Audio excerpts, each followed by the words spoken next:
तो चलिए गाइस, जैसे कि आपने देखा यहाँ पे मैंने अभी अभी कई वीडियो यहाँ पे पोस्ट की थी और उसमें आपको एक शख्स से मिलवाया था जिसका नाम था सोनू। और आज हमारा ये पॉडकास्ट है। आज सोनू ने सारे के सारे क्वेश्चंस इकट्ठे किए हैं और ये जो क्वेश्चंस हैं वो आपके कमेंट्स के हिसाब से इकट्ठे किए हैं। तो जो लोग चैनल पे नए हैं उनको मैं बता दूं कि वेब फॉर क्लिक कोई पॉडकास्ट चैनल नहीं है, बल्कि यहाँ पे 3D एनिमेशन एंड VFX बनाना सिखाया जाता है। अगर आप भी 3D एनिमेशन और VFX में इंटरेस्ट रखते हैं तो तुरंत चैनल को सब्सक्राइब कर लीजिए। और वेब फॉर क्लिक के प्लेलिस्ट में ब्लेंडर सॉफ्टवेयर जिसपे 3D एनिमेशन बनाया जाता है उसका पूरा एक कोर्स मौजूद है। आप चाहें तो चैप्टर नंबर 1 से स्टार्ट कर सकते हैं। कभी भी अगर मैं लाइव आता हूँ तो वहाँ पे क्या होता है कि वहाँ पे क्वेश्चंस मैं अपने हिसाब से पिक करता हूँ और उसके हिसाब से आंसर देता हूँ। लेकिन इस बार क्या है, सोनू ने सारे के सारे क्वेश्चंस स्टूडेंट्स के हिसाब से वहाँ पे रेडी किए हैं और किसी भी क्वेश्चन से अगर मैं बचना चाहूँ तो वहाँ पे बच नहीं सकता हूँ, क्योंकि जो क्वेश्चंस हैं वो बहुत ही ज़्यादा खतरनाक हैं। तो चलिए सबसे पहले आपको सोनू से मिलाते हैं। नमस्कार दोस्तों, मेरा नाम सोनू कुमार है। जैसे कि सर ने बताया जितने भी क्वेश्चन हैं वो सारी मैंने पिक कर ली है। जितने भी सारे स्टूडेंट्स के अलग अलग तरह के क्वेश्चंस थे, कैरियर से रिलेटेड, कंप्यूटर सॉफ्टवेयर कॉन्फ़िगरेशन से रिलेटेड, VFX एंड एनिमेशन से रिलेटेड, इसी तरह कुछ बंदे जो इंटरेस्ट रखते हैं पेड कोर्सेस में तो उनके लिए भी बहुत सारे क्वेश्चन थे, वो भी क्वेश्चन हमने इसमें इंक्लूड किया है। सबसे पहले मैं आपको बता दूं कि सोनू का ये पहला पॉडकास्ट है और ना ही सोनू ने पहले कभी भी इस तरह की वीडियो रिकॉर्ड की है। तो हो सकता है कि थोड़ा बहुत उसके जो बोलने का तरीका है वो आपको थोड़ा सा अजीब लगे, लेकिन जैसे कि आपको पता है कि आप ही की तरह ये एक स्टूडेंट है तो आपको पूरी तरीके से उसको सपोर्ट करना चाहिए। अब चलिए ये जो पॉडकास्ट है इसको स्टार्ट करते हैं और देखते हैं आखिर कौन कौन से क्वेश्चंस उसने रेडी किए हैं। जो हमारा जो पहला क्वेश्चन है वो सबसे इम्पोर्टेंट क्वेश्चन है, जो कि इसी से हमारी सारी जर्नी स्टार्ट होती है। तो हमारा क्वेश्चन ये है कि 3D एनिमेशन और VFX अगर सीखते हैं तो इसमें कितनी मैक्सिमम समय लगेंगे, इसमें कैरियर है, अगर है तो कितना समय लगेगा, कितनी अर्निंग्स होगी। तो पहला जो क्वेश्चन सोनू ने पूछा है वो करियर रिलेटेड है। यानी कि मान लीजिए अगर किसी को एनिमेशन और VFX सीखना है तो उसमें जो अर्निंग के चांसेस हैं वो कितने होते हैं, और ये जो एनिमेशन और VFX है इसमें जो स्कोप है वो कितना है। तो सबसे पहले आइए इसके स्कोप के बारे में बात कर लेते हैं। यहाँ पे जैसे एनिमेशन और VFX है, ये दोनों के दोनों बिल्कुल अलग फील्ड है। एनिमेशन जो होता है वो एक कार्टून वगैरह जो होते हैं उनके हिसाब से वहाँ पे मैनेज किया जाता है, जबकि जो VFX होता है वो एक तरह के इफ़ेक्ट्स होते हैं जो हम वीडियो एडिटिंग में इस्तेमाल करते हैं। अब सबसे पहले आइए VFX की बात करते हैं। VFX में क्या है कि दिन पे दिन आप देख रहे होंगे, पहले जो हमारी मूवीज़ बनती थी उसमें आप देखेंगे सबसे ज़्यादा लोग वहाँ पे रियल जो हमारे कैरेक्टर्स हैं उनको इस्तेमाल करते थे। मान लीजिए अगर किसी को शूट करना है उसमें जैसे शेर के साथ में इंट्रोडक्शन है किसी का भी, तो वहाँ पे वो रियल शेर लाया करते थे और उसके बाद में वहाँ पे उसको शूट किया जाता था। अब जो रियल शेर है उसके साथ में बहुत सारा एक तो खतरा रहता है वहाँ पे, क्योंकि वो जो शेर है वो कभी भी वहाँ पे कुछ भी हरकत कर सकता है। इसके अलावा दूसरी बात ये है कि वहाँ पे जो उनका खर्चा होता है, क्योंकि वो गवर्नमेंट के उसमें से लाए जाते हैं, वहाँ पे बहुत ज़्यादा खर्चा उनका करना पड़ता है। तो इसीलिए हमारा ये VFX यहाँ पे इंट्रोड्यूस हुआ था। और इसके अलावा जैसे आप कभी भी वीडियो एडिटिंग वगैरह जो होती है हमारी, या फिर आप इंस्टाग्राम पे कभी कभी जैसे आप जो ट्रेलर आते हैं उसमें देखते होंगे कि कोई भी अगर मैजिकल मूवी बन रही है तो उसमें बहुत सारी ऐसी चीज़ें दिखाई जाती हैं जो रियल लाइफ में अवेलेबल ही नहीं है। तो इन सब चीज़ों के लिए VFX यूज़ होता है। तो पहले ज़माने में जो मूवीज़ बनती थी वो सारी चीज़ें रियल में की जाती थी। अब धीरे धीरे करके उनको हम VFX में कन्वर्ट कर रहे हैं। इस वजह से जो VFX का स्कोप है वो धीरे धीरे बढ़ता चला जा रहा है। लेकिन मैं एक चीज़ आपको बता दूं कि अगर आप VFX में जाना चाहते हैं तो उसके लिए भी अलग अलग जगह पे स्कोप होते हैं। ये नहीं है कि हर जगह आपको कंपनी मिल जाएंगी। जैसे कि हमारा साउथ का एरिया होगा जहाँ पे बहुत सारी फिल्में बनती हैं और बहुत सारे जो हमारे प्रोडक्शंस हैं फिल्म के, जितने भी वहाँ पे जो ग्रीन स्क्रीन वगैरह जो स्टूडियो होते हैं, वहाँ पे VFX का सबसे ज़्यादा स्कोप होता है और जॉब होती है। इसके अलावा एनिमेशन की बात करें तो एनिमेशन की इंडस्ट्री में अभी हमारा ज़्यादा बूम नहीं आया है। अभी थोड़े दिन पहले आपने एक मूवी देखी थी यहाँ पे, जिसके बारे में मैंने शॉर्ट्स भी आपको यहाँ पे शेयर किया था, जिसका नाम था महाअवतार नरसिम्हा। तो उस मूवी का जो एनिमेशन है वो अगर आप वहाँ पे देखेंगे तो नेक्स्ट लेवल का है। और ये जो मूवी है, इस तरह की अब आने वाले टाइम में बहुत सारी मूवी आने वाली हैं। तो ये दोनों के दोनों फील्ड जो हैं वो धीरे धीरे करके आगे बूम पे जा रहे हैं। जो भी लोग VFX और एनिमेशन में इंटरेस्ट रखते हैं उनको यहाँ पे स्टार्ट कर देना चाहिए। और अगर आप यहाँ पे स्टार्ट करना चाहते हैं तो सबसे पहले मैं आपको बता दूं कि हमारा जो चैनल है वेब फॉर क्लिक, इसके प्लेलिस्ट में स्टार्ट करने के लिए आपको पूरे के पूरे कोर्स मिल जाएंगे जो बिल्कुल फ्री हैं। आप चैप्टर नंबर 1 से स्टार्ट कर सकते हैं। और VFX के लिए हम यहाँ पे जो 3D एनिमेशन सॉफ्टवेयर इस्तेमाल कर रहे हैं जिसका नाम है ब्लेंडर। इसके साथ साथ में बहुत सारे ऐसे सॉफ्टवेयर हैं जिसके हम यहाँ पे ट्यूटोरियल्स लाने वाले हैं और उसको अभी आगे डिस्कस करेंगे। तो चलिए दोस्तों, इसी के साथ हम जो दूसरा क्वेश्चन है वो भी काफ़ी इंपॉर्टेंट क्वेश्चन है, बहुत सारे बच्चों के द्वारा पूछा गया, क्योंकि आए दिन AI के जितने भी इस्तेमाल है वो बढ़ गया है मेजर लेवल पे, ये बहुत तरह के काम करने लगे हैं। तो इसी कारण से जो कुछ बिगिनर्स हैं उनको लगता है कि अगर मैंने ये सीख लिया तो फिर AI जो है वो तो हमारी कैरियर खा जाएंगे। तो इसी से रिलेटेड एक क्वेश्चन है कि अगर AI ब्लेंडर की जगह ले ले तो फिर हमारे कैरियर का क्या होगा, क्योंकि इसके कारण तो हमारे ये जॉब चले जाएंगे। तो चलिए इस क्वेश्चन का आंसर हम अपने सर से जानते हैं। तो चलिए AI के बारे में बहुत सारे स्टूडेंट मुझसे पूछते हैं। सबसे पहले AI के बारे में डिस्कस कर लेते हैं। आजकल आपने देखा होगा इंस्टाग्राम पे भी, यूट्यूब पे भी, कि जो आपकी वीडियोस होती हैं वो नेक्स्ट लेवल लोग AI से बनाते हैं और उसको वहाँ पे पोस्ट करते हैं। तो जेन्युइन सा क्वेश्चन है कि मान लीजिए अगर AI इतनी बूस्ट पे जा रहा है तो फिर हमारे जो सॉफ्टवेयर्स हैं, जो 3D एनिमेशन के सॉफ्टवेयर हैं, जिसको सीखने में इतने इतने साल लग जाते हैं, उनका फिर आखिर क्या होगा। सबसे पहले मैं आपको बता दूं कि हमारे AI के जितने भी यहाँ पे ऐप्स या जितने भी यहाँ पे पोर्टल्स आए हैं वो अभी इतने बूस्ट लेवल पे कामयाब नहीं है कि वो लॉन्ग वीडियो बना सके। जितनी भी आपने वीडियो या इमेज देखी होंगी उसमें AI अभी केवल इमेज या फिर छोटी छोटी जो वीडियो होती हैं उनके लिए यहाँ पे सक्सेसफुल है। दूसरी चीज़ इसमें ये आती है कि जब हम किसी बड़ी फिल्म पे, डॉक्यूमेंट्री पे या किसी सीरीज़ पे काम करते हैं तो सबसे बड़ी चीज़ उसमें होती है इमोशन। और इमोशन जो होता है वो एक ह्यूमन ही उसमें डाल सकता है। इसलिए जो 3D एनिमेशन सॉफ्टवेयर होते हैं उसमें क्रिएटिविटी की कोई लिमिट नहीं है। आप जो चाहें उसमें कर सकते हैं और अपने माइंड के हिसाब से चीज़ों को बना के उसको बिल्कुल रियल लाइफ की तरह ह्यूमन में जितनी भी आपकी ह्यूमन लाइफ होती है उसके हिसाब से दिखा सकते हैं। लेकिन AI में आपको यहाँ पे एक चीज़ मैं बता दूँ कि स्टार्टिंग में तो आपको वो इमेज बहुत ही अच्छी लगेंगी, बहुत ही प्यारी लगेंगी, लेकिन क्योंकि वो एक कंप्यूटर जनरेटेड इमेजेस हैं या वीडियो हैं, जब आप उनको डेली की डेली देखते चले जाएंगे तो आपका जो बोरियत वाला एक जो प्रोग्रेस है वो धीरे धीरे स्टार्ट हो जाएगा और कुछ ही दिनों में वो आपको यहाँ पे बोर लगने लगेगी। जबकि 3D एनिमेशन से बनने वाली जो चीज़ें हैं उसमें अलग अलग आदमी की जो क्रिएटिविटी है वो अलग अलग तरीके से निकल के आती है, इसलिए वो कभी भी वहाँ पे बोरियत जो होती है वो आने की उसमें कोई सवाल ही नहीं उठता। और दूसरी बात इसमें ये है कि AI जो है, अगर एक आदमी ऐसा है जो कुछ भी उसमें नहीं जानता है वो भी अपना AI से कुछ भी लिख के उसमें बना दे रहा है, तो इसका मतलब है कोई भी ऐसी चीज़ जिसको कोई भी कर सकता है वो इंटरनेट पे इतनी फैल जाएगी कि हर कोई उसको देख के बोर हो जाएगा और एक टाइम पे आके वो AI जो है वो आपको इतनी बेकार लगने लगेगी जिसका जो है स्कोप बिल्कुल ही कम है। जबकि 3D एनिमेशन सॉफ्टवेयर जो होते हैं AI इनके अंदर भी यहाँ पे इंट्रोड्यूस होता है और उसमें बहुत सारी ऐसी चीज़ें होती हैं जिसमें आप AI की मदद से कैरेक्टर को बना सकते हैं, AI की मदद से आप उसमें कैरेक्टर को रिग कर सकते हैं।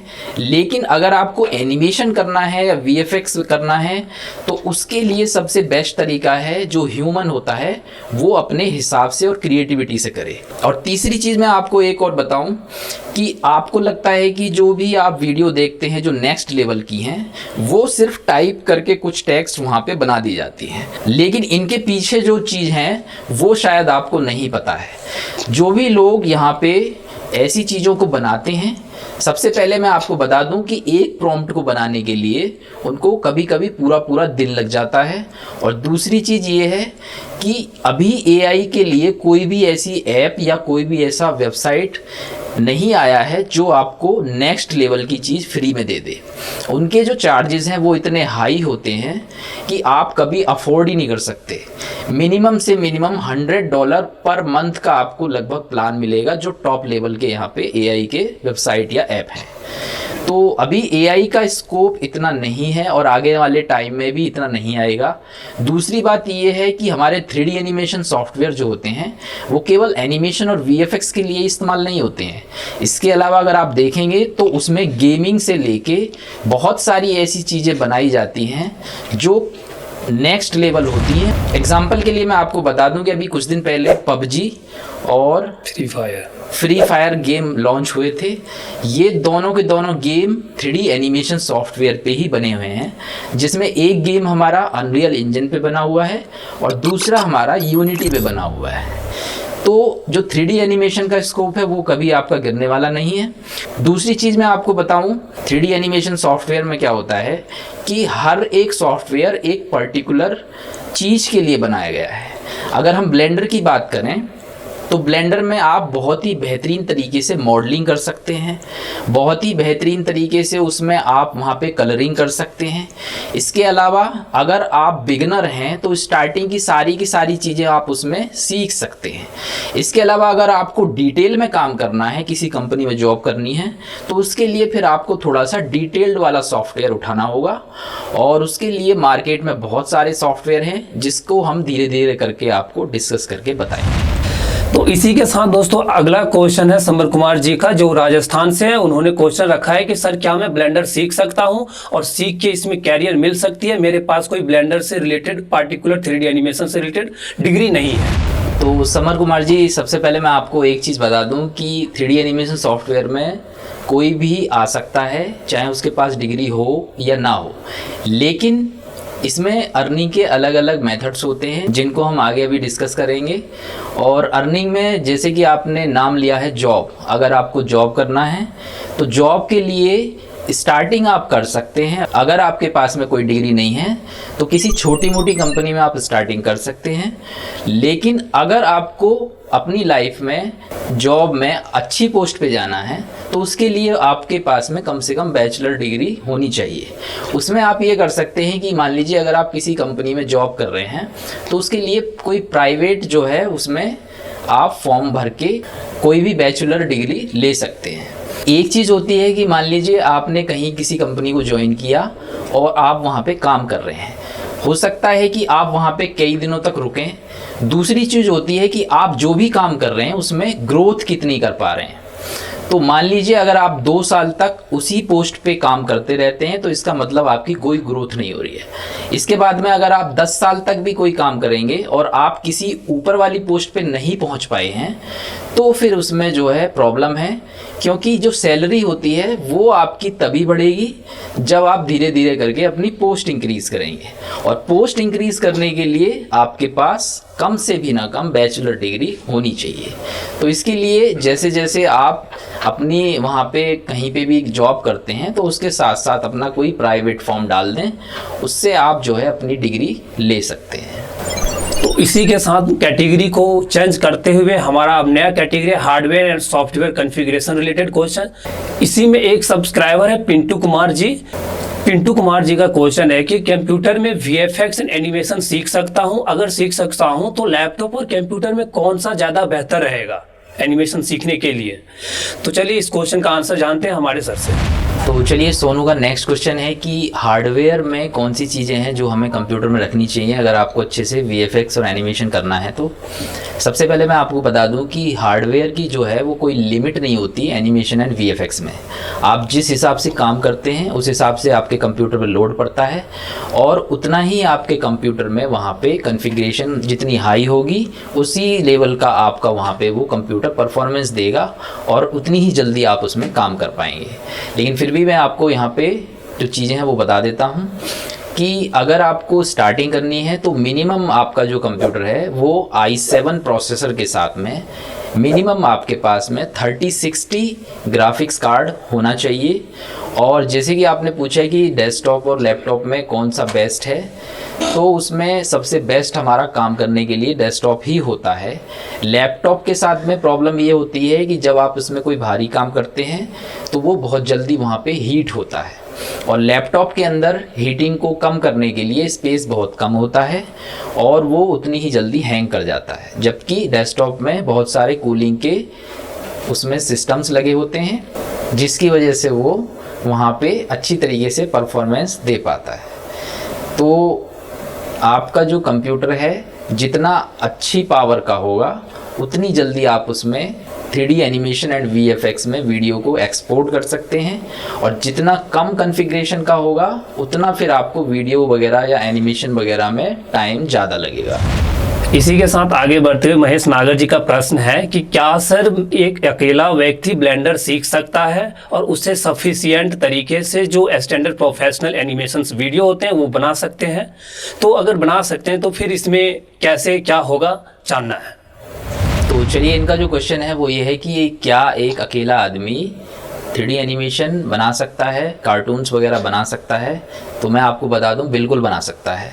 और इसी के साथ में एक चीज़ और ऐड मैं करना चाहूँगा, यहाँ पे आपको सबसे पहले ये देखना है कि जो प्रोजेक्ट है वो किस टाइप का है। प्रोजेक्ट को हम मेनली 2 कैटेगरी में डिवाइड कर सकते हैं। एक होते हैं हमारे शॉर्ट टर्म प्रोजेक्ट और एक होते हैं लॉन्ग टर्म प्रोजेक्ट। अभी मैंने आपको एक मूवी का नाम बताया था जिसका नाम था महाअवतार नरसिम्हा। आपको जान के हैरानी होगी कि 2-2.5 घंटे की मूवी बनाने के लिए पूरे 5 साल लगे हैं, और 5 साल लगने के बाद में भी उसमें कम से भी ना कम 100 से 150 लोगों ने वहाँ पे काम किया है। तो ऑब्वियस ही बात है, जितनी बेहतरीन क्वालिटी आपको चाहिए उतना आपको डिटेलिंग में काम करना पड़ेगा। और जैसे कि आप कार्टून वगैरह देख सकते हैं यूट्यूब पे, जैसे मैं कुछ चैनल्स के नाम बता देता हूँ, MJO हो गया, सोनू की शैतानी हो गया, या फिर बहुत सारे ऐसे कार्टून हैं जो आपके सिंपल कार्टून हैं। तो इस तरह के जो कार्टून हैं ये आपके शॉर्ट टर्म प्रोजेक्ट में आते हैं, और इसमें एक ही आदमी सारी चीज़ें कर सकता है। लेकिन जितना आप वहाँ पे डिटेल में जाएंगे उतना ही आपको फिर अलग अलग लोग चाहिए अपनी बेहतरीन से बेहतरीन स्किल के साथ। जैसे अगर आपको कार्टून की वॉइस वगैरह अच्छी चाहिए तो उसके लिए जितने एक्सपीरियंस वहाँ पे आपके बंदे होंगे उतनी ही क्वालिटी उस वीडियो के अंदर बन के आएगी। इसी के साथ में जितने अच्छे उसमें एनिमेटर होंगे उतनी बेहतरीन एनिमेशन बन के आएगी। इसी के साथ में जितने अच्छे वहाँ पे ग्राफिक्स होंगे उतने बेहतरीन वीडियोस आपके बन के आएंगे। और ये सारी चीज़ें आप अकेले करेंगे तो उसी हिसाब से क्वालिटी डाउन हो जाएगी। तो अकेला आदमी बिल्कुल बना सकता है, लेकिन फिर टाइम भी उसको बहुत ज़्यादा भी लग सकता है। छोटे मोटे काम और छोटी मोटे जो कार्टून है उस पर वो काम कर सकता है, उसमें ज़्यादा टाइम आपको नहीं लगेगा। उसमें 102 दिन में आप एक वीडियो बड़े आराम से बना सकते हैं, जैसे हमारा MJO, सोनू की शैतानी, या फिर जो छोटे मोटे वीडियो होते हैं। इसी के साथ आगे बढ़ते हुए एक VFX से रिलेटेड यूपी के मेरठ से रोहित कुमार जी ने पूछा है कि सर मैं आपको 1 साल से फॉलो करते आ रहा हूं, क्या VFX और CGI सीखने के लिए फोटोशॉप सीखना जरूरी है, या फिर आफ्टर इफेक्ट्स, प्रीमियर प्रो और ब्लेंडर जैसे सॉफ्टवेयर को सीखकर हम ये सारी चीज़ें अच्छे तरीके से कर सकते हैं? अपनी लाइफ में मैं बहुत ज़्यादा कन्फ्यूज्ड हूँ, इसीलिए कभी ब्लेंडर सीखने लगता हूँ, कभी फोटोशॉप सीखने रहता हूँ, और इसके बावजूद कन्फ्यूजन्स बनी रहती है। तो इसको एक बार क्लियर करने की कोशिश करें, ये बहुत सारे बच्चों का क्वेश्चन है। जैसे कि इन्होंने पूछा है कि जो फोटोशॉप है क्या वो सीखना ज़रूरी है। तो सबसे पहले मैं आपको बता दूं कि जो फोटोशॉप है वो एक कॉमन सॉफ्टवेयर है, और जिस तरीके से आप फ़ोटो एडिट करते हैं अपनी खुद की मोबाइल में, उस तरीके से हमारे फ़ोटो जो हैं वो उसके अंदर आप एडिट कर सकते हैं। आपको डिटेल्ड में फ़ोटोशॉप को सीखने की ज़रूरत नहीं है, बस आपको इतना आना चाहिए कि आप किसी भी इमेज वगैरह को उसमें ले जाएँ, एडिट करके उसके बैकग्राउंड वगैरह चेंज कर सकें, या फिर उसमें थोड़ा बहुत टेक्स्ट वगैरह डाल के उसको यूज़ कर सकें। बाकी बात आती है VFX की।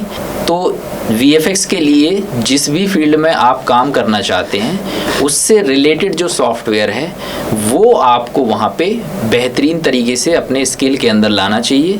और VFX के लिए जैसे कि आपने सॉफ्टवेयर यहाँ पे मेंशन किए हुए हैं, ब्लेंडर हो गया, प्रीमियर प्रो हो गया, आफ्टर इफेक्ट्स हो गया, ये जो सॉफ्टवेयर हैं ये भी बहुत ही बेहतरीन सॉफ्टवेयर हैं जिनसे आप VFX कर सकते हैं। लेकिन VFX को सीखने से पहले आपको ये समझना पड़ेगा कि आखिर ये VFX होता क्या है। बहुत सारे लोगों को VFX और CGI में बहुत ज़्यादा कन्फ्यूज़न होता है। तो मैं आपको एक चीज़ क्लियर कर देता हूँ कि VFX जो होता है उसमें जो भी आपका वीडियो एडिट होती हैं आपके DSLR से, और उसके अंदर जब आप वहाँ पे इफ़ेक्ट्स इस्तेमाल करते हैं उसको हम वहाँ पे VFX बोलते हैं। लेकिन जब कोई भी चीज़ वहाँ पे कंप्यूटर से बनाई जाती है तो उसको हम वहाँ पे CGI बोलते हैं। अब चलिए इसी का एक एग्जांपल ले लेते हैं।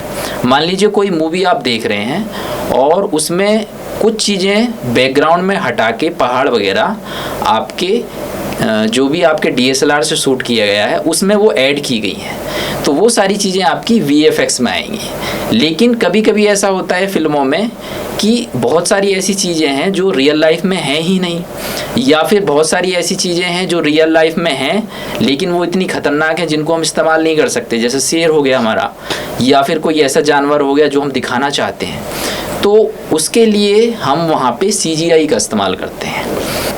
VFX और CGI दोनों से ही आप मान लीजिए किसी मूवी में घर चेंज करना चाहते हैं तो वहाँ पे VFX में क्या होगा, वीडियो एडिटिंग में आप कोई भी इमेज का वहाँ पे इस्तेमाल कर देंगे और वहाँ पे वो घर चेंज हो जाएगा। लेकिन इसी को अगर आप CGI से करेंगे तो उसकी जो क्वालिटी है वो नेक्स्ट लेवल आएगी। आप पूरे के पूरे घर को चारों तरफ से उसमें दिखा सकते हैं, उसके बाद में घर के अंदर भी जा सकते हैं। तो ये अंतर होता है VFX और CGI में। CGI की जो चीज़ें हैं वो 3D एनिमेशन सॉफ्टवेयर से बनती हैं, और केवल ब्लेंडर ही ऐसा सॉफ्टवेयर नहीं है जिसके अंदर ये चीज़ें बनती हैं, और भी बहुत सारे सॉफ्टवेयर हैं। हाँ, लेकिन अगर आप स्टार्ट कर रहे हैं तो ब्लेंडर से ही करें। ब्लेंडर कई सारी फिल्मों में इस्तेमाल हो चुका है। अभी यहाँ पे जो ऑस्कर अवार्ड मिला था RRR मूवी को, उसमें बहुत सारे सीन हमारे ब्लेंडर के अंदर बनाए गए हैं। तो 3D एनिमेशन सॉफ्टवेयर में ब्लेंडर सबसे बढ़िया है। और जब भी आप कोई 3D एनिमेशन सॉफ्टवेयर इस्तेमाल करते हैं और वीडियो बनाते हैं तो फिर वीडियो को एडिट करने के लिए भी आपको एक छोटा सा सॉफ्टवेयर आना चाहिए, जिसमें प्रीमियर प्रो सबसे परफेक्ट सॉफ्टवेयर है। होप कि आपको यहाँ पे VFX और CGI में डिफरेंस पता लग गया होगा और सॉफ्टवेयर की थोड़ी बहुत क्लियरेशन आपको मिली होगी। तो पॉडकास्ट को बोरिंग ना बनाते हुए इसको यहीं पे एंड करते हैं, और हमारा ये पॉडकास्ट अभी कंटिन्यू रहेगा और एक लास्ट वीडियो में हम बचे हुए क्वेश्चंस कवर करेंगे। उसके बाद वापस से अपने ब्लेंडर के प्रैक्टिकल वर्क पे आ जाएंगे, और आने वाले टाइम में कुछ VFX के एड ऑन हम आपके लिए लेके आने वाले। तो चलिए मिलते हैं नेक्स्ट वीडियो में नए क्वेश्चंस के साथ। तब तक के लिए goodbye. If you like this video, please like, share, and subscribe.